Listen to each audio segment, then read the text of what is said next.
एक चीज इमेजिनेशन कीजिए कि आप अपने बेड पे सोए हो एंड सडनली बहुत बड़े आवाज से आपकी नींद खुलती है। आप लाइट्स ऑन कर रहे हो लेकिन लाइट्स ऑन नहीं हो रहे। सडनली आप रियलाइज करते हो कि आपका बेड धीरे धीरे टिल्ट होते जा रहा है एंड रूम का एक एक सामान गिरते जा रहा है। कुछ ऐसे ही विजुअल्स थे सर्वाइवल्स के। आज हम बात करेंगे one of the deadliest maritime disaster के बारे में, द कैप्साइजिंग ऑफ कोस्टा कंकोर्डिया।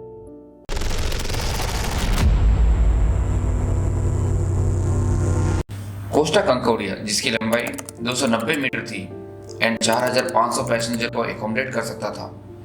इसमें 4 बड़े बड़े स्विमिंग पूल्स थे, 5 जकूजीज, 5 स्टार क्वालिटी के डाइनिंग हॉल्स, कैसीनो एंड उस टाइम का सबसे बड़ा स्पा था। 2005 में जब इसको बनाए थे तो ये इटली का सबसे बड़ा क्रूज शिप था। ये शिप मेनली मेडिटेरेनियन सी में इटली से स्पेन एंड फिर फ्रांस का वोयाज करता था। शिप ने इटली से अपना जर्नी स्टार्ट किया। मल्टीनेशनल पैसेंजर्स एंड क्रू थे। क्रू उनको बोला जाता है जो शिप पे काम करते हैं। धीरे धीरे पैसेंजर सेटल हो रहे थे। कुछ पैसेंजर्स अपने अपने रूम में तो कुछ इवनिंग का लाइव डांस शो एंजॉय कर रहे थे। कैसीनो एंड बार भी ओपन हो चुका था। यहाँ ऊपर ब्रिज में शिप अपने चार्टर्ड रूट को फॉलो कर रहा था। विजिबिलिटी क्लियर होने के कारण शिप फुल स्पीड से चल रहा था। शिप का नेक्स्ट डेस्टिनेशन सवोना इटली में, जहाँ पहुँचने के लिए 1 दिन लगेगा। लगभग 2 घंटे के बाद शिप गिग्लियो आइलैंड के पास पहुंच चुका था। गिग्लियो आइलैंड एक छोटे से आइलैंड है मेडिटेरेनियन सी में, जहाँ की कुल आबादी लगभग 700 के आसपास है। यहीं पे कैप्टन शेटिनो की एक दोस्त का भी घर था। कैप्टन शेटिनो जो कोस्टा कंकोर्डिया के कैप्टन थे। कैप्टन शेटिनो अपने दोस्त को एक मैरीटाइम सैल्यूट देने के लिए शिप का एक्चुअल कोर्स को डेविएट करते हैं। मैरीटाइम सैल्यूट, जिसमें शिप अपने फुल लाइट से ऑन करके हॉर्न बजाते हैं एक ट्रिब्यूट देने के लिए। इस शिप के लिए ये एक वेरी कॉमन प्रैक्टिस था। सभी लोग आइलैंड्स का लाइट्स एंजॉय कर रहे थे। शिप धीरे धीरे आइलैंड्स के नजदीक और नजदीक होते चला गया। सडनली कैप्टन आके ऑर्डर देते हैं हार्ड स्टारबोर्ड। स्टारबोर्ड यानी राइट साइड मुड़ने का आदेश। लेकिन जब तक शिप राइट साइड मुड़ता वो जाके पत्थर से टकरा चुका था। पोर्ट साइड यानी लेफ्ट साइड के 5 कंपार्टमेंट डैमेज हो चुके थे एंड बहुत तेजी से पानी अंदर आ रहा था। टक्कर इतना जोरदार था कि शिप का मेन इंजन स्टॉप हो गया एंड रडर राइट साइड में ही स्टक हो गया। इतना एग्रेसिव राइट टर्न की वजह से जहाज राइट साइड में ही टिल्ट होते चला गया। कोइंसिडेंस देखिए, सिमिलरली ऐसा ही एक इंसिडेंट 100 साल पहले भी हुआ था, जिसने मैरीटाइम इंडस्ट्री को पूरा हिला दिया था।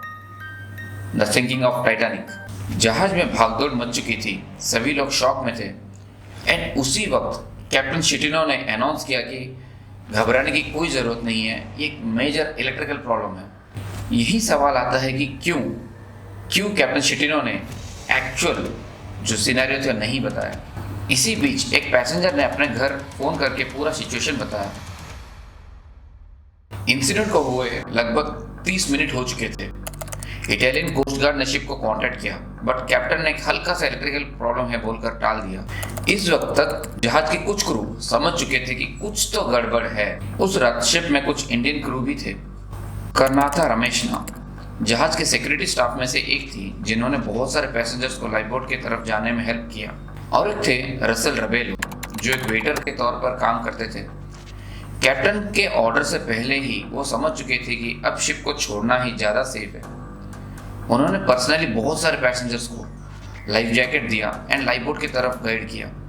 शिप धीरे धीरे लिस्ट होते चले जा रहा था। कोस्ट गार्ड ने फिर से कॉल किया, लेकिन इस बार कैप्टन शेटिनो ने एक्चुअल बात बताई कि पानी अंदर आ रहा है एंड उन्हें टक्स का असिस्टेंस चाहिए।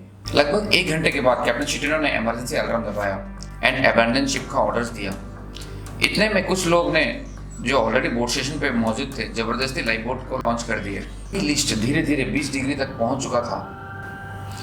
इतना लिस्ट के कारण राइट साइड के लाइफ बोट लॉन्च करना पॉसिबल नहीं हो पा रहा था। बहुत सारे लोग जिनका कैबिन राइट साइड में था अब भी फंसे हुए थे। इतना में पता चलता है कि कैप्टन शेटिनो जो कैप्टन थे वो ऑलरेडी बोट से निकल चुके हैं। क्या कैप्टन शेटिनो अपने पैसेंजर्स को यूं छोड़कर सबसे पहले निकल जाना सही था? कुछ लोग जमीन नजदीक होने के कारण पानी में जम मार लिए।